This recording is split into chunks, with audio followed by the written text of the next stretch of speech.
Did you know stress आणि hormones मध्ये काय रिलेशन आहे? तर चला जाणून घेऊया. तुमचे पिरियड्स कधी एक्झाम्स, डेडलाईन्स आणि इमोशनल स्ट्रेसमुळे डिले झालेत का? वेल, दॅट्स नॉट जस्ट कोइन्सिडन्स. तुमचे हार्मोन्स आणि स्ट्रेस एकमेकांशी क्लोजली रिलेटेड असतात. डिड यू नो स्ट्रेस हे तुमच्या पिरियड्स, हार्मोन्स, स्किन आणि इव्हन वेटवर सुद्धा इफेक्ट करू शकतो.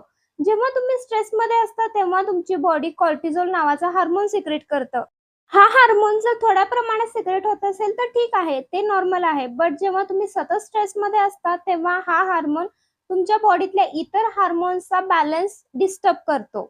यामुळे तुमच्या बॉडीमध्ये तुम्हाला काही चेंजेस जाणवतात, like irregular periods, mood swings, poor sleep आणि तसेच increase food cravings, weight gain, acne, breakouts etcetera. म्हणूनच स्ट्रेसफुल पिरियड्समध्ये आपली बॉडी आपल्याला कधी-कधी कंप्लीटली डिफरंट वाटते. एव्हर नोटिस्ड की एक्झाम्स, वर्कलोड आणि इमोशनल स्ट्रेसमुळे तुमचे पिरियड्स डिले होतात? That's because your hormones and stress levels are connected.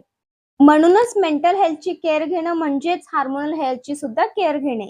तुम्हाला स्ट्रेसमुळे तुमच्या बॉडीमध्ये काही चेंजेस जाणवले आहेत का? कमेंटमध्ये नक्की सांगा. आणि तुम्हाला हा व्हिडिओ जर आवडला असेल तर लाईक करा, शेअर करा.